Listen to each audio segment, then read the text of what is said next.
비유에 대해서 말씀을 하고 있다고 했잖아요. 그래서 지난주에는 두 가지 비유만 말씀을 먼저 드렸죠. 첫 번째 비유는 천국에 관련된 비유인데 열처녀 비유에 대해서 말씀을 드렸어요. 다섯 처녀는 지혜로운 처녀로서 준비하는 처녀, 신랑을 맞이할 준비를 하는 처녀고, 그리고 다섯 처녀는 미련한 처녀로 해서 신랑을 맞이할 준비를 하지 못하는 처녀.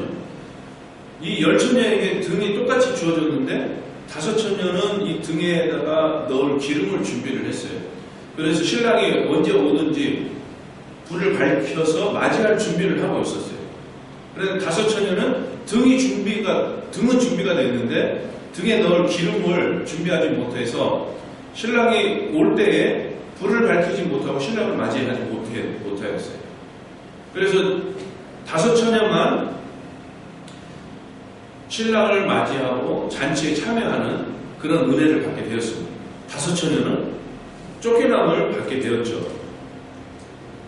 그래서 이 슬기로운 다섯 처녀처럼 우리는 신랑 대신 예수님이 언제 오실지 알 수는 없지만 언제 오시든 맞이할 수 있는 그런 준비를 해야 된다고 말씀을 드렸습니다. 그 준비는 말씀과 기도의 삶을 통해서 항상 준비하는 것이다 말씀을 드렸어요. 그리고 또 두 번째 비유는 달란트의 비유를 말씀을 드렸죠. 5달란트 받은 사람, 2달란트 받은 사람. 이 2달란트 받은 사람은 2달란트를 남겼고 5달란트를 받은 사람은 5달란트를 남겼어요. 그런데 주인이 그들에게 처음에 이야기할 때 작은 일에 충성했다라고 그랬어요. 작은 일에 충성했기 때문에 칭찬을 하면서 더 많은 일을 맡기겠다라고 그랬어요. 그런데 1달란트를 받은 사람은 나에게 이렇게 작은 것을 맡겼나 시기하며 다른 사람과 비교하며 그 1달란트를 땅에 묻어뒀어요. 그래서 주인이 돌아왔을 때 요구를 했을 때 오히려 주인에게 대들면서 당신은 일하지 않고도 거두는 그런 사람이지 않습니까? 그러면서 사채업자, 고리대금업자 같은 그런 주인이다라고 이 1달란트를 받은 종이 대드는 그런 상황이 벌어졌다고 했어요. 그래서 주인이 그 악하고 게으른 종아 책망을 하면서 그 1달란트를 뺏어서 5달란트를 남긴 그 10달란트를 가진 종에게 1달란트를 주고 맙니다. 그리고는 30절에서 이야기하는 거죠. 이 무익한 종을 바깥 어두운 데로 내쫓으라. 거기서 슬피 울며 이를 갈리라. 가지고 있는 것마저도 이제 빼앗겨버리는, 하나님께서 베풀으신 은혜마저도 상실해버리는 그런 안타까운 상황에 놓이게 되었다고 했어요. 그래서 우리는 작은 일이다, 큰 일이다, 이걸 따지기 앞서서 나에게 주어진 그 사랑의 열심으로 충성된 삶을 살아야 된다라는 그런 말씀을 드렸습니다. 그리고 오늘 세 번째, 이어지는 이 세 번째 비유에 대한 내용의 말씀은 마지막 때에 주님께서 31절에서 이야기하죠. 인자가 자기 영광으로 모든 천사와 함께 올 때, 마지막 때, 그러니까 재림의 날, 종말의 날에 심판에 대한 내용의 말씀으로 기록이 되어 있어요. 종말의 날에 어떤 내용을 가지고 심판을 하시느냐, 모든 민족을 모으시고 심판을 하시는데 양과 염소의 비유로 설명을 해주십니다. 그러니까 마지막 때에 두 부류로 나눠지는 것이에요. 구원을 받는 자의 부류, 구원을 받지 못하는 자의 부류로 나눠지는 것이죠. 근데 구원을 받는 이 양은 오른편에 놓는다라고 설명을 합니다. 32절에서 이야기하죠. 모든 민족을 그 앞에 모으고 각각 구분하기를 목자가 양과 염소를 구분한 것 같이 하여 양은 오른편에, 염소는 왼편에 두리라 라고 설명을 합니다. 그러면서 34절에 그때 임금이 그 오른편에 있는 자들에게 이르시되 내 아버지께 복받을 자들이여 라고 이야기합니다. 그러면서 너희를 위하여 예비된 나라를 상속받으라. 그런데 이제 41절에는 왼편에 있는 자들에게 이르시되 저주를 받은 자들아 나를 떠나 마귀와 그 사제들을 위하여 예비된 영원한 불에 들어가리라 라고 이야기를 합니다. 그러니까 오른편에 있는 사람들은 복받을 자라고 이야기하고 왼편에 있는 자들은 저주를 받을 자다라고 이야기합니다. 왜 오른편에 있는 사람은 복 받을 자, 왼편에 있는 사람은 저주 받을 자라고 이야기를 합니다. 이 내용을 가지고 어떤 사람들은 좌파 우파로 또 이렇게 설명을 해요. 그거하고 전혀 아무 상관이 없습니다. 정치적인 내용이 절대 아니에요. 우리 그리스도인들은 극단적인 그런 정치 성향에서 벗어나야 돼요. 빠져들어가면 안 됩니다. 오늘날 정말 극단적인 그런 모습들이 많이 나타나는데, 그런 거는 여러분들도 그런 것을 많이 느끼겠지만 결국 좋은 모습이 아니에요. 정치에는 진보도 있어야 되고요, 보수도 있어야 돼요. 그리고 중도도 있어야 돼요. 그래야지 그 사회가, 그 정치가, 그 나라가 건강하게 성장해 나가는 거예요. 한쪽으로만, 진보 쪽으로만 치우쳐도요, 문제가 발생이 되고, 보수 쪽으로만 치우쳐도 문제가 발생이 되는 거예요. 그리고 극보수, 극진보가 사회를 망쳐 나가는 거예요. 건강한 정치 문화가 형성이 되기 위해서는 진보도 인정을 하고, 보수도 인정하고, 중도도 인정을 해야 되는 거예요.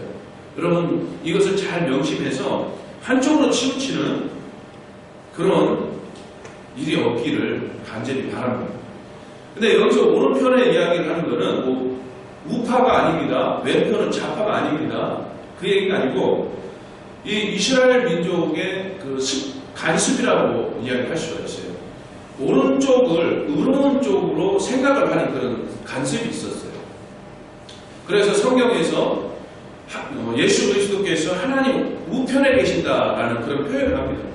그러니까 하나님의 우편, 의로운 쪽, 오른쪽 의로운 편에 서 계신다라는 표현을 하시기 위해서 하나님 오른편에 있다라는 그런 표현을 합니다. 그러니까 오른쪽을 의로운 쪽으로 생각하는 그런 간섭이 있었다는 것이죠. 그 간섭에 따라서 지금 34절에서 이야기하는 것처럼 오른편에 있는 자들에게 복이 있다라고 이야기를 하는 거예요. 그런데 이 양과 염소를 나누는데 양을 오른편에, 염소는 왼편에 둔다라고 이야기를 해요. 양을 왜 의로운 쪽에다가 두느냐? 양은 어떻습니까? 온순하잖아요. 온유함을 상징을 하는 거죠. 온유하다는 건 어떤 거라고 했어요? 마음이 온순하고 착하고 따뜻하고 뭐 이런 부분도 온유함이라고 이야기하지만, 하나님 앞에서 내 생각과 마음과 내 뜻을 주장하지 않고 하나님의 뜻에, 하나님의 말씀에 온전히 순종하는 것, 이게 온유라고 말씀을 드렸어요. 그러니까 예수님이 나는 온유하고 겸손하니, 예수님의 성품을 스스로가 말씀을 하고 계셔요. 예수님이 왜 온유하신가? 하나님의 말씀에 온전하게 순종하신 그런 모습을 보였어요. 그것으로 예수님은 온유하고 겸손하다 말씀을 하고 계시는 거예요. 예수님은 하나님의 뜻을 이루기 위해서 당신의 그 생각과 모든 것들을 다 내려놓으셨어요. 하나님의 뜻이 우선이었고 하나님의 영광이 최우선이었어요. 그래서 가장 온유한 그런 모습을 보였던 것입니다. 이 양은 주인의 음성을 듣는다. 목자의 음성을 듣는다고 했잖아요. 그 목자의 음성을 듣고 따라가지 자기 생각대로, 자기 마음대로 나아가지 않는다는 것입니다. 자, 양은 그래서 그 온유함 때문에 양은 오른편에, 염소는 왼편에 둔다. 염소의 특징은 어떻습니까? 염소는 어때요? 염소는 막 들이받잖아요. 대적하는 특성이 있어요. 대적하는 특성이 있는데, 그 하나님 말씀에 또 그 주인의 목자에 내게 대드는, 말씀에 순종하지 못하는 대적하는 그런 모습 때문에 염소를 왼편에 둔다라고 이야기를 하고 있습니다. 그러면서 이제 오른편에 있는 양들, 오른편에 있는 자가 복을 받는다 라고 말씀을 하면서 예비된 나라를 상속받고 영생을 얻는다라고 말씀을 합니다. 그런데 이 오른편에 있는 자가 왜 복을 받고 그리고 예비된 나라를 상속을 받는가? 그 말씀이 35절과 36절에서 기록이 되어져 있죠. 힘들고 어려웠을 때 어려운 상황에 놓여 있는 그 사람들을 돌보아 주었다는 것이에요. 그것으로 인해서 예수님은 40절에서 지극히 작은 자 하나에게 한 것이 곧 내게 한 것이다 라고 그 선행을 베푼 사람들을, 선한 행동을 한 사람들을 칭찬을 합니다. 그러면서 그들에게 복이 있을 것이다 라고 이야기해요. 그런데 왼편에 있는 자에게는 심판이 있을 거다라고 이야기를 해요. 그러면서 마귀와 그 사자들을 위하여 예비된 영원한 불에 들어갈 것이다 라고 이야기를 하는데, 그 이유가 뭐냐? 나를 도와주지 않았기 때문에, 예수님 당신을 도와주지 않았기 때문에 저주를 받는다라고 42절과 43절에서 말씀을 해요. 제가 읽어보겠습니다. 내가 줄일 때에 너희가 먹을 것을 주지 아니하였고, 목마를 때에 마시게 하지 아니하였고, 나그네 되었을 때에 영접하지 아니하였고, 헐벗었을 때에 옷 입히지 아니하였고, 병들었을 때와 옥에 갇혔을 때에 돌보지 아니하였느니라 하시니. 자, 이거를 45절에서 뭐라고 말씀하시나? 지극히 작은 자 하나에게 하지 아니한 것이 곧 내게 하지 아니한 것이니라 라고 이야기를 해요. 40절에서도 지극히 작은 자에게 한 것이 곧 내게 한 것이고, 45절에서도 지극히 작은 자에게 하지 않은 것이 나에게 한 것이다, 나에게 하지 않은 것이다 라고 설명을 해요. 그럼 이 지극히 작은 자가 누구를 이야기합니까? 지극히 작은 자가 작은 자에게 한 것이 예수님에게 한 것이고, 지극히 작은 자에게 하지 아니한 것이 예수님에게 하지 않은 것이다 라고 이야기해요. 그럼 이 지극히 작은 자는 누구를 이야기하느냐? 40절 말씀 우리 같이 한번 읽어보겠습니다. 40절 말씀 함께 읽겠습니다. 임금이 대답하여 이르시되 내가 진실로 너희에게 이르노니 너희가 여기 내 형제 중에 지극히 작은 자 하나에게 한 것이 곧 내게 한 것이니라 하시고. 자, 임금이 대답하여 라고 얘기를 하잖아요. 임금은 예수 그리스도를 은유적으로 비유적으로 지금 표현을 한 것이에요. 근데 심판의 날에 31절에서 이야기하죠. 인자가 자기 영광으로 모든 천사와 함께 올 때에, 즉 임금이 오시는 거예요. 임금 대신 예수 그리스도께서 이 땅에 오시는 그때를 이야기를 하는 거예요.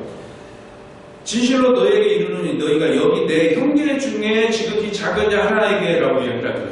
그 지극히 작은 자가 누구라고요? 여기 있는 형제 중에, 내 형제 중에 라고 이야기를 해요. 그럼 지극히 작은 자가 누구를 이야기하냐면은 내 형제라고, 예수님께서 임금이 내 형제라고 이야기를 하고 있는 거예요. 지금 누구를 형제라고 이야기를 해요? 예수님이 내 형제라고 이야기해요? 1차적으로는 예수님의 제자들을 얘기해요. 1차적으로는 예수님을 따랐던 예수님의 제자들을 이야기하고, 그래서 성경에서는 예수님이 그 제자들을 향해 내 형제라고 표현을 많이 해요. 2차적으로는 모든 예수 그리스도를 믿는 믿음의 사람들을 얘기해요. 그럼 지극히 작은 자가 누구라고요? 내 형제라고 했는데, 예수님의 형제라고 했는데 예수님을 믿는 사람들, 믿음의 사람들을 지극히 작은 자라고 이야기를 해요. 요한복음 20장 17절에서 예수님을 따랐던 그 제자들을 기꺼이 내 형제들이라 라고 표현을 합니다. 그리고 히브리서 2장 11절에서는 거룩하게 하시는 이와 거룩하게 함을 입은 자들이 다 한 근원에서 난지라, 한 뿌리에서 난지라, 그러므로 형제라 부르기를 부끄러워하지 아니하시고. 예수님이 믿는 사람들을 형제라고 불렀다라고 말씀을 하고 있는 것이에요. 이 지극히 작은 자. 그래서 저는 기도할 때요, 어떻게 저를 표현을 하느냐? 작은 자라고 표현하느냐? 이 작은 자를 긍휼히 여겨주시옵소서. 이렇게 표현을 많이 해요. 먼지보다도 못한 존재, 정말 추하고 더러운 쓰레기 같은 존재라고 기도를 할 때도 있어요. 너무 이렇게 이렇게 저를 하나님에게 표현을 하니까 처음에는 회개하고 그런 의미에서 했지만, 너무나도 큰 은혜와 사랑을 갖고 있는 입장에서 내 자신을 너무 비하하는 그런 표현을 쓰니까 이것 또한 하나님에게 죄스러운 느낌이 드는 거예요. 그래서 그렇다고 해서 저를 높일 수 없지 않습니까? 하나님에게. 그래서 나를 겸손히 낮출 수 있는 것이 무엇인가 생각을 하다가 성경 속에서 작은 자라는 표현이 많이 나오기 때문에 저도 하나님 앞에 저를 드러낼 때 작은 자라는 표현을 많이 써요. 이 작은 자는 첫 번째 내 예수님의 형제라고 얘기하는데 믿는 자들이다. 즉 이 믿는 자들에게 선행을 베풀 때 뭐라고 합니까? 45절에서 내가 진실로 너에게 이르노니 이 지극히 작은 자 하나에게 하지 아니한 것이 곧 내게 하지 아니한 것이니라. 믿는 자에게 선행을 베풀지 아니하면 예수님에게 선행을 베풀지 않은 것이다.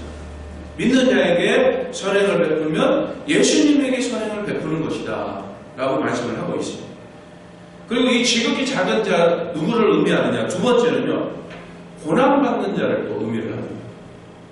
이 지극히 작은 자, 주님은 누구와 함께 하느냐?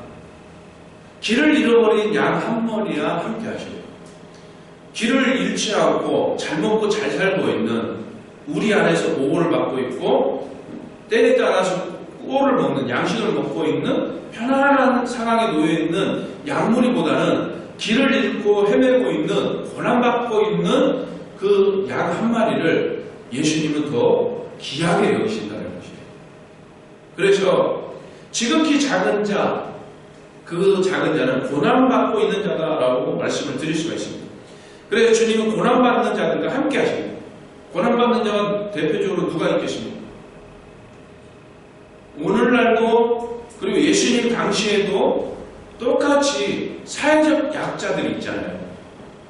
과부라든가 고아라든가 장애인이라든가 노인들이라든가 이런 부류들 있지 않습니까? 오늘날에는 이 사회 복지 제도가 잘 돼 있어서 먹고 사는 데는 크게 지장이 없지만, 이 예수님 당시에, 이 초대교회 당시에는 건강한 사람도 풍족하게 못 먹는 그런 사람들이 많이 있었어요. 그런 속에서 이 사회적 약자들, 가부라든가 고아라든가 노인들이라든가 이런 사람들은요, 누가 돌보지 않으면 도무지 살 수 없는 그런 시대였어요. 그런 사람들을 고난받는 자라고 이야기할 수가 있는데, 그들을 돌볼 때 예수님은 그들을 돌보는 자들, 그 선행을 베푼 사람들을 예수님이 칭찬하시고 복이 있을 것이다 라고 말씀을 하고 있다는 것입니다. 또 하나님은 내 부모를 공경하라 라고 말씀하고 있습니다. 그 노인을 공경하라 라고 말씀을 하고 있습니다. 그리고 예수님은 연약한 자들을 위해서 십자가에서 기꺼이 피 흘려 죽어주셨습니다. 그리고 하나님은 고난과 절망 속에서 슬피 울며 눈물을 흘리며 울부짖는 그들을 보시고 그들의 울부짖음을 하나님은 듣고 계십니다. 그래서 이 연약하고 힘들고 어려운 상황에 처해 있는 사람들을 돌본다라는 것은요, 하나님이 너무나도 기뻐하시는 일이라는 것입니다. 오늘 본문에서 이야기하고 있는 이 지극히 작은 자는 첫 번째는 믿는 자라고 했어요. 예수님의 형제가 되는 거예요. 그러니까 그리스도 안에서 믿는 모든 사람들은 모두가 다 형제 자매들이라는 거예요. 이 사실을 믿으시길 바랍니다. 그들을 돌아보고 그들에게 선한 행실을 나타낼 수 있기를 바랍니다. 그리고 두 번째는 뭐라고 했습니까? 고난받는 자라고 했어요. 사회적 약자. 그들을 우리 주변에 보면 많아요. 아주 많습니다. 그들을 돌아보고 그들에게 선한 행위를 나타낼 수 있는 우리 만나교회 성도들 되시길 예수님의 이름으로 축원합니다. 고난받는 자들과 함께 하시는 주님이시기 때문에 그들 중 하나에게 행하는 것, 그것은 곧 예수 그리스도에게 선을 행하는 것이 될 것입니다. 그런데 여기서 우리가 반드시 주의를 해야 될 것이 있습니다. 오늘 본문에서 선한 행위를 행한 사람들에게 복이 있을 것이다. 너희를 위하여 예비된 나라를 상속받을 것이다. 라고 이야기해요. 영생이 주어진 거예요. 하나님 나라, 천국이 주어진 것입니다. 그러면은 이 선한 행위를 했을 때 구원을 받는 것인가? 우리가 이거를 생각할 수가 있는데 결코 그렇지 않습니다. 오직 구원은 믿음으로만 주어진다라는 사실을 믿으시길 바랍니다. 믿음으로만 얻을 수 있는 이 구원인데, 그런데 어떻게 선한 행위를 했을 때 예수님이 복이 있을 것이다. 너희를 위하여 예비된 나라를 상속받으라 라고 말씀을 하고 계시는가? 이것은 지금 선을 행하고 있는 사람들의 그 동기가 중요합니다. 믿는 사람들을 도와주는 그 동기가 중요하고, 그리고 고난받고 있는 사람들을 위로하고 도움을 주는 그 동기, 왜 그렇게 하고 있는가, 이 동기가 중요하다는 거죠. 그 이유가 중요하다는 거죠. 그들이 불쌍한 마음이 들어서 그런 것일까요? 불쌍한 마음이 드니까 어려움에 처한 사람을 위로하고 도와줍니까? 뭐 착한 일을 하면 복이 온다고 하니까 그래서 도와주는 것일까요? 물론 그런 의미로 하는 사람들도 많이 있겠죠. 그러나 그거보다도 더 중요한 동기가 필요해요. 그냥 그 사람이 어려움에 처해있으니까 불쌍해 보여서 그 의미가 아니고 그 사람을 향해서 도움을 주고 있는 것 같지만 그 사람에게는 누가 있는 거예요? 예수님이 있다는 거죠. 믿는 자에게는 주님이 함께 하시는 거고, 고난받고 있는 자에게는 그 사람의 믿음이 있든 없든 어찌됐든 그 사람은 특별한 은혜든 일반 은혜든 하나님의 그 피조물로서 은혜받은 자이기 때문이라는 것이죠. 그래서 그 도움을 주고자 하는 그 사람에게는 하나님이 함께 하시고 하나님의 사람이라는 이 예수 그리스도를 향한 그 믿음 안에서 이 선한 행위가 나타나야 된다는 것입니다. 그래서 오늘 말씀 주는 제목이 믿음의 선한 행위라는 것입니다. 즉 선한 행위를 그리스도 안에서 행해 나가야 된다는 것입니다. 예수 이름으로 행하느냐, 예수 이름을 높이며 행하고 있느냐, 또 그리스도를 믿는 그 믿음 안에서 행하고 있느냐, 이게 중요하다는 것입니다. 단순히 그 사람이 불쌍해서 행하는 것은 그 행동을 가지고 우리가 구원을 받을 수 없는 것입니다. 그리스도 안에서 그리스도를 믿는 그 믿음 안에서 행하는 그 행동이어야지만이 구원을 받을 수 있는 믿음이라는 것입니다. 믿음이 있을 때 나타나는 현상이 바로 이거죠. 물론 믿음이 없이도 선한 행위를 할 수는 있지만은 믿음이 있는 상태에서 선한 행위를 나타낸다.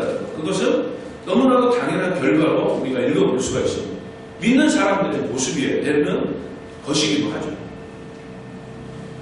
왜 믿음이 있을 때 나타나는 현상입니다.